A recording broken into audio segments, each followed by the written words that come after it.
So let's talk about this. Let's look at this unresponsive patient. Okay. When you do your primary assessment, you come up on the patient. The first thing that you do is check responsiveness. And we know that we do that by, we come up to the patient, we gently shake him, move him around, ask him, hey, are you okay? And try to get them to respond. Now, how do we check? See how good your memory is. How do we check for the painful, but how do we check for the level of responsiveness? What's the AVPU? That's right. What's the A stand for? Alert. All right. So right now, everybody is alert. You have your eyes open, correct? Don't know about in 10 minutes, but for right now, you have your eyes open.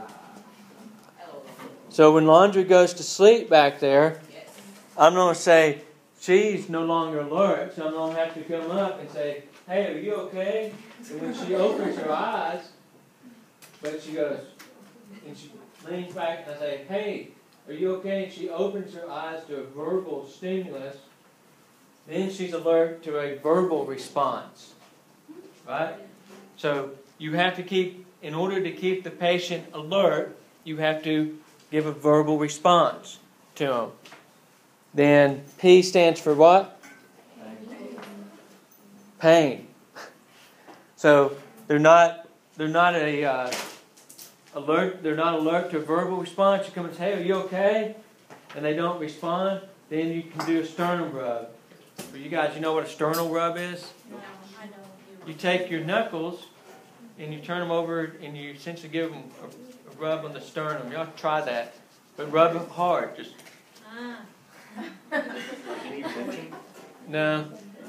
Really, the sternal rub is the only medical accepted thing. Some people will come up here on the neck and pinch them, but the sternal rub is what we're going to stick to. So you give them a quick sternal rub. They don't respond to that. Then the U, unresponsive. Yeah, well. So alert, verbal, painful, unresponsive. Now, later when we jump into the EMT portion of that, we will look at that unresponsive, gag reflex, not gag reflex. And then if they don't have a gag reflex, we need to make sure we put an airway in. All that's for a later date. For right now, just remember AVPU, alert, verbal, painful, unresponsive. So when we go through the sequence, I don't want the hint. So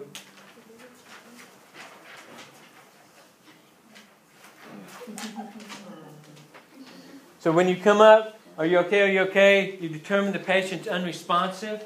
At that time, when you determine the patient's unresponsive with an adult, that's when you call for 911. You say, call 911, and if there's anybody else there, you say, go get an AED. The moment that you determine the patient's unresponsive. It's important to check that they're unresponsive because I can't tell you how many times people said, hey, there's someone passed out in a car or someone laying there, look dead in the middle of the park. So we get out there, we walk up to them and say, hey, are you okay? And they go, yeah, I was asleep, just sleeping. So if the person called 911 would have done that, then it would save us time of getting out, right? So determine whether they're unresponsive. Make sure that the scene is safe. Look around, like they were saying earlier. Pause, look around, size up. We'll talk about size up the situation in great detail. It is very important, as far as EMTs are concerned, to make sure that you size this situation up, that you size the scene size up. If not, it leads to injury or death. I'm telling you. You've got to be able to size this, do a good scene size up. And so when you look through there, everything's safe. You're trying to respond to them. Infants, babies, you tap on the bottom of their feet. You can hit them on the bottom of the feet. That is very irritating to a baby. It is to most adults too if you hit the bottom of their feet. So in Turkey, just in case you get into some kind of trivial pursuit, in Turkey, if like in prison, if they want to punish you, they have you lay on your back and you put your feet up on this table. Stick your feet out there at a 90-degree angle, and they hit it with a stick. They hit the bottom of your feet with a stick. It's extremely painful, from what I understand. So anyway, tap on. Don't hit the kid with the stick, okay? But just tap on the bottom of their feet, see if they're okay. All right. When you look at the patient, you determine that they're unresponsive. You look for the rise and fall of the chest to see if they're breathing. If, like we were talking about yesterday, if you can't tell, put your hand on their chest. If you still can't tell, use a stethoscope. Now, what do you need to do before this? Right. You need to check and open the airway. An atraumatic patient, head tilt chin lift, and a trauma patient, jaw thrust. But check airway, breathing, and then after that you would do the circulation. Here, like it says, it's sort of a decision point in there. If they're breathing, you go up there and you check, and yeah, they're breathing, but they're unconscious. Then you, in an atraumatic patient, you need to roll them over to their side. It's called the recovery position. Why do we do this? In case they vomit. Right, in case they vomit. That way they don't have a higher potential of aspirating their vomit. So you roll them over into the recovery position. If they're unresponsive but they're breathing, and obviously they have a pulse, right? So after you do you open the airway, you determine that they're breathing, make sure that they have a pulse. And if they do, then you put them over in the recovery position. A lot of people have this sort of, the medical term is agonal respirations. It sounds like someone trying to cough up a loogie, but it's completely useless respirations. What it is, it's the body's effort to breathe. And so they're sitting there and they're going, they're like. Is that like when somebody gets knocked out and like their heads around, like it's not like they're snoring? Yeah, snoring respirations. Usually, a snoring respiration, short of a head injury, is a partial airway obstruction. In a head injury, a snoring respiration could be brainstem herniation. So in an unconscious patient, if they have the snoring respiration, it's usually because their tongue is partially blocking their airway. What happens if, like, their bones are broken and they're breathing, but they aren't breathing, and they have their heartbeat, so in the recovery position, what would you do if their lungs are broken? Carefully. Does that help? Yeah. Okay. So this abnormal breathing, this is it's not good enough to provide any sort of ventilation to them. You'd need to start breathing for them. So you determine the patient's unresponsive. You activate the 911 system. You send someone for the AED, and they do say, make sure that you point for this. Make sure that you dial 911, go get the AED. Just don't shout out there with not 18 of you guys, hey, someone go get the AED. Because what will happen? Everybody like, I'm not going. I thought you went and got it. So point to someone. Someone call 911.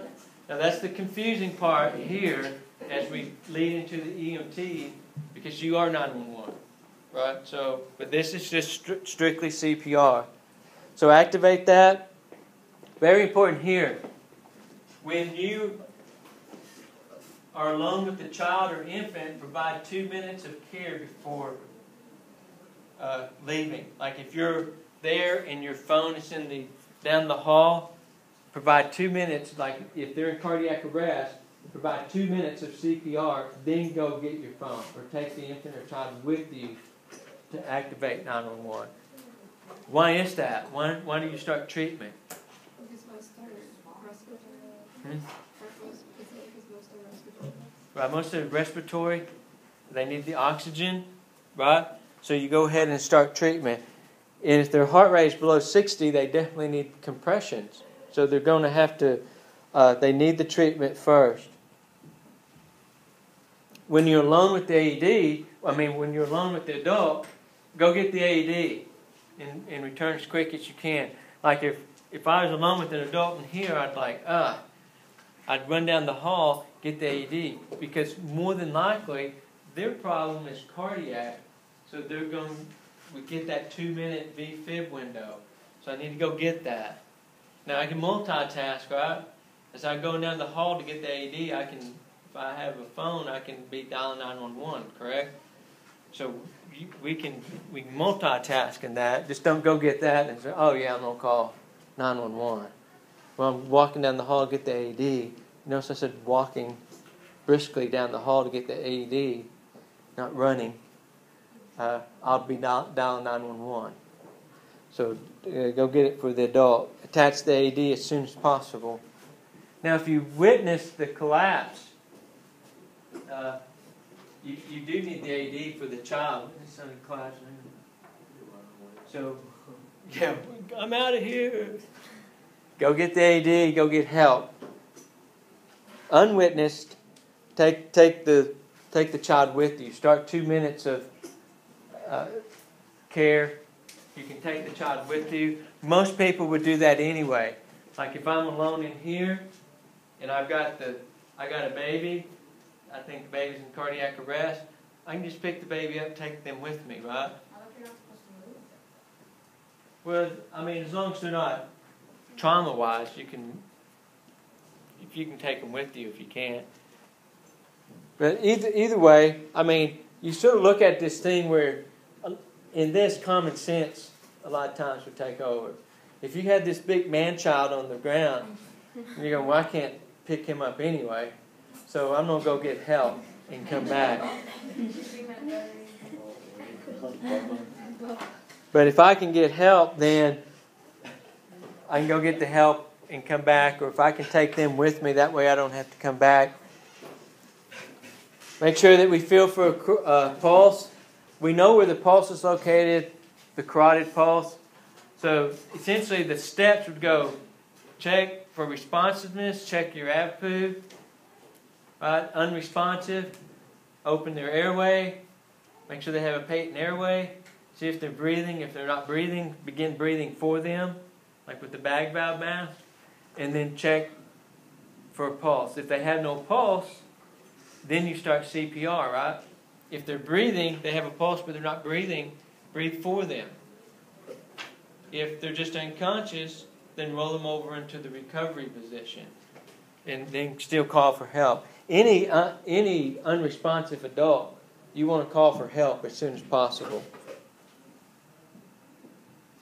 Where on the infants do we check for the pulse? Right, brachial. Right here. They have a carotid pulse, but typically babies are so fat you can't. A skinny child, you can probably still get a carotid pulse. If not, look for a radial pulse. But an unconscious person, typically you check for a carotid pulse. We'll learn a little bit more about that in the EMT because each one of those pulses mean that they have a different blood pressure, a minimum blood pressure. When would you do the check pulse as a carotid? Oh, if you couldn't find a carotid, you might check a femoral pulse. The standard here, you're right. Like for an EMT, if I can't find a carotid pulse, I'm going to check for a femoral pulse before I start CPR on an adult. We'll only have 10 seconds. If I don't have on a child, if I don't have a carotid pulse, I'm going to go ahead and start CPR. Or a brachial pulse, I'm going to go ahead and start CPR. I'm not going to mess with the femoral pulse. The femoral pulse is the last one. And it's so hard to find in someone that's, they may still have a very faint pulse. But the thing about it is, if their heart is just about to give up, and they got this real faint pulse, they're probably not had enough contractibility to perfuse. Their heart's not pumping hard enough to perfuse out blood anyway. So they're essentially in arrest. Why do you check the pulse for 10 seconds?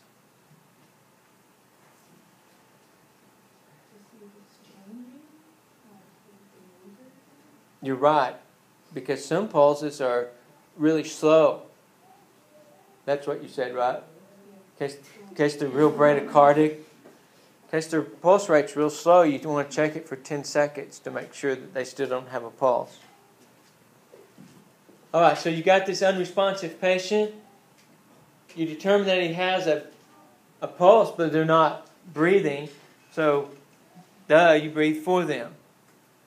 And, they've got the pocket mask and everything in here, but we're just going to primarily stick. You whip out your BVM and start breathing for them. Okay? So you breathe for them with your BVM.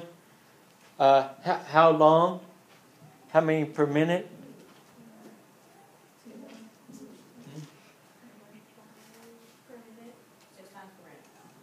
Breaths per minute? What's the normal respiratory rate? 12 to 20. So if they're not breathing at all, 10 to 12 at least, somewhere in there. 10 is the magic number that you want to breathe for them. So you don't accidentally hyperventilate them. But remember, 12 to 20 is the norm. But 10 is fine to breathe for them as well. So if they don't have a pulse in this unresponsive patient, then you start CPR.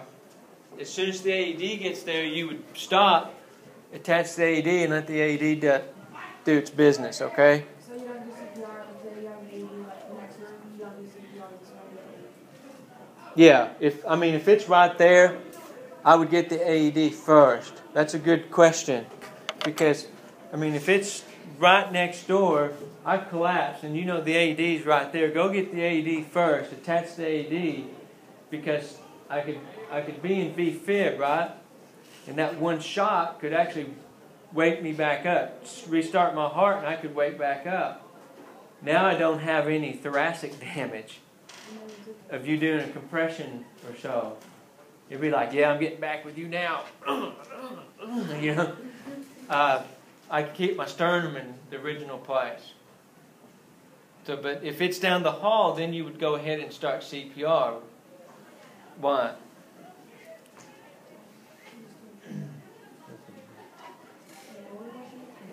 If I rest right here and the AED is where it's at, it's down the hall, and you do your quick assessment and you determine I'm in cardiac arrest, you would go ahead and start CPR then. Why is that? Yeah.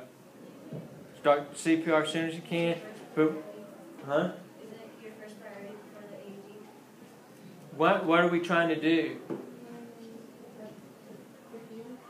Right, we're trying to keep up the coronary perfusion pressure. My heart just stopped. The pressure hadn't dropped yet. We want to keep that coronary perfusion pressure up. Very important. Life-saving important. So do the compressions. Get the AED. Attach the AED as soon as it gets here.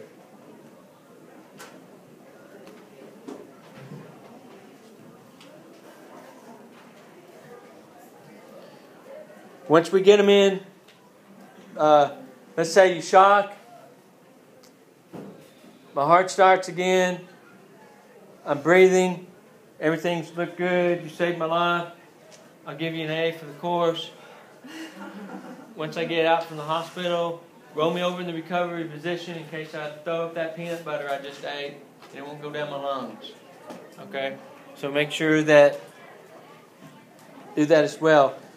All the other things is as to seizure, stroke, any unresponsive person that's breathing, have a pulse, you put them in the recovery position.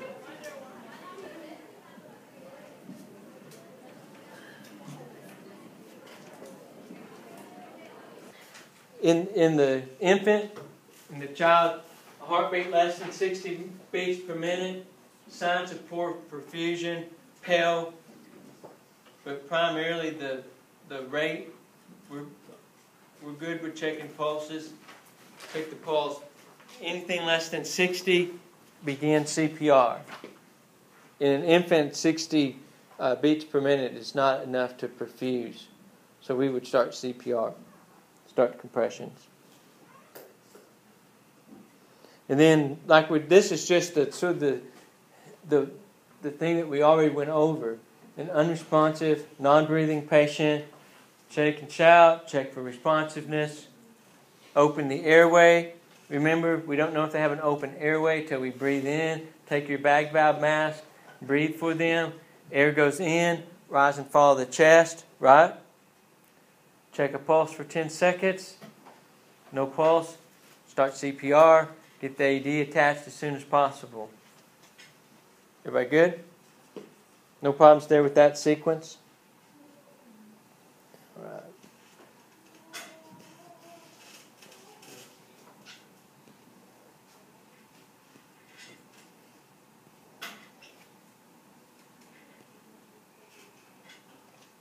Remember, the child is the same steps, the same compression ratio, 30 to 2, 30 chest compressions, 2 ventilations, at least 100 times per minute on the child, the infant, child, and adult. The steps are the same. Remember, for the child, you only use one hand.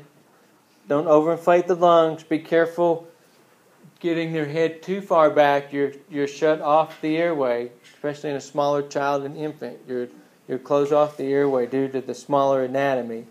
So you have to be careful there. And then you would repeat this whole process for 2 minutes. So let's say it's taken a long time for the AED to get there. You do 5 cycles or 2 minutes. After 2 minutes, you repeat the entire process. Hey, are you okay? No? Open the airway, breathe, check pulse, no pulse. Continue CPR until the AED shows up.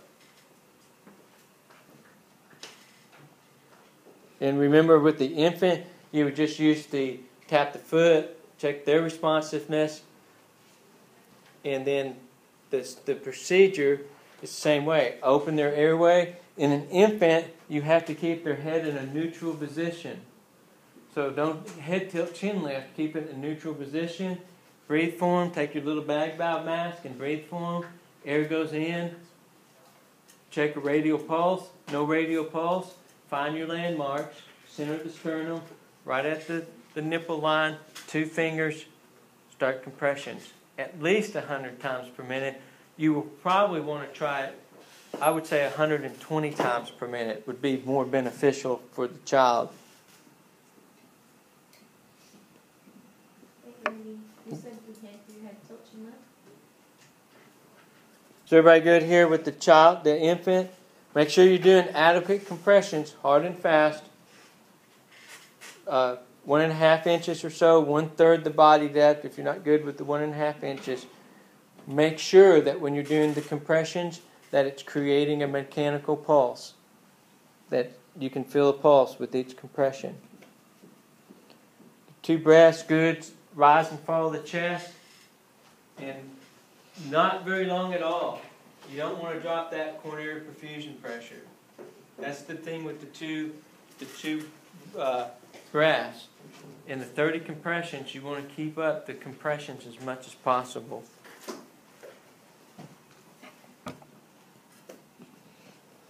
Then again, you repeat it every 2 minutes. Repeat the whole thing. AED shows up. Attach the AED as long as you have the infant device for the AED. Don't put an adult AED on an infant or child without the adapter. And you'll clearly see the adapter inside the AED. Some special things. Now might be a little difficult for you. Vomiting. Because it's not if, it's when they vomit. So they start vomiting. Here in a couple weeks, we don't do the suctioning. You guys are in for a special treat. So we don't learn how to suction. So fluid back there, If you have a suction device, then you would suction that out. What about if you don't have a suction device? How would you get that fluid out? Right. Turn them over to their side and try to remove the fluid. You got to get them in the recovery position. Someone with a stoma, usually a stoma, you would take this infant mask, try to secure it over the stoma, but take the adult bag valve and breathe for them. These are all interchangeable. Yeah, all the masks are interchangeable. This is the only reason why you would do something like this, but you can take that and see how that fits on there. Then you put it on your stoma and you can breathe for them, like so.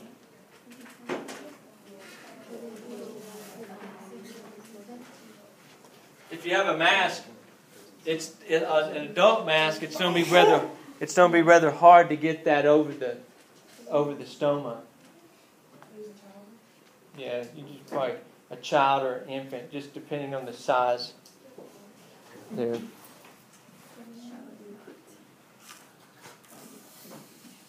Pregnancy. What about pregnancy?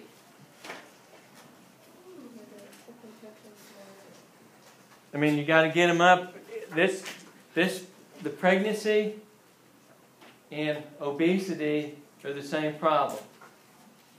The problem with, let's just go with obesity for someone. You have someone 400 or 500 pounds. You lay them on their belly, and their belly's huge.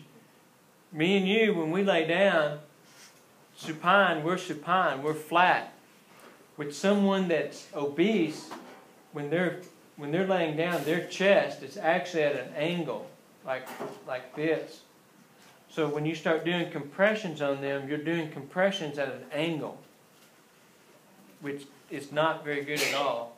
Pregnancy is the same way. You're going to have to adjust your compressions to their stomach and the angle that they're at.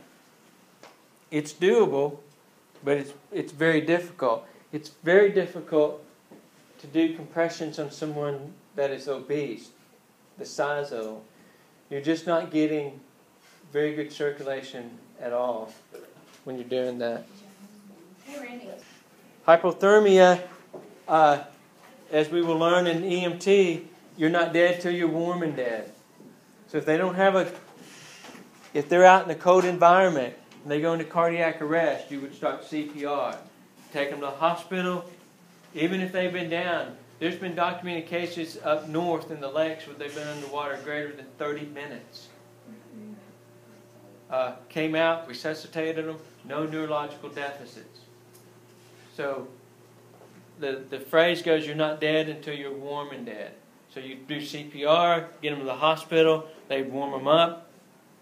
Once they got a core temperature of 98.6, 35 if you're in the Celsius, then they try a little bit more and make their determination from there. But you would do CPR up until the point where you re-warm the body. How would you do that if they're not receiving oxygen and it's been 30 minutes? What if they just die or because they're not breathing and the heart speed? Yeah, I mean it's really slow. Hypothetically, 1 time per minute, and you're like a bear. You shut down. Everything shuts down. You don't need the oxygen. Drowning's the same way. Remember, anything over about 6 minutes underwater, unless it's frozen water, is a recovery. It's not a rescue. So anything greater than 10 minutes underwater, the patient's dead. All right. So, but less than 10 minutes, if they're in arrest, then you would go ahead and move them from the water. Remember, get them very dry. That's the problem with AED, right? Don't leave water on them, like the football stands as well. Metal. Those football stands is a conductor. So water will conduct, metal will conduct. You have to get them really dry, and in order to use the AED. But in the drowning, you would still do the CPR, the rescue breaths, the same way. This is telling you here, if you're in the water, if you're doing the rescue, to try to do rescue breaths in the water. But from personal experience, because I'm a rescue diver, it is quicker just to drag them to the shore than try to get up on them and do rescue breaths and compressions in the water. It just takes way too long to do that, and you're exhausted before you can get to shore. It's easier just to get them out of the water first and then start all that. Even though I see the point of this, the realistic point is get them out of the water and then start the rescue breathing, start compressions. It's just useless to try to do that in the water. But how much time do you have to get out of the water? Same amount of time. 5-6 minutes. I mean, they're going to be brain dead. 6 to 10 for sure. So look at that. Get them up. Get them dried off. Electric shock, same way. If you plug it in, get hit by lightning, it's going to send the heart into a lethal rhythm. It's probably send them into V-fib. You want to make sure everything's safe to be there, but as well, you want to, later we'll learn that you want to put this patient in like a spinal mobilization, but definitely with the AED. Make sure that there's no wires or, there's still not all the electricity there for the shock. But what happened with electrical shock, that electrical power will move through the body and cause the heart to stop. It causes it to, too much electricity will override the natural portion of the beat of the heart, and it causes the heart to go into V-fib, which you would attach the AED.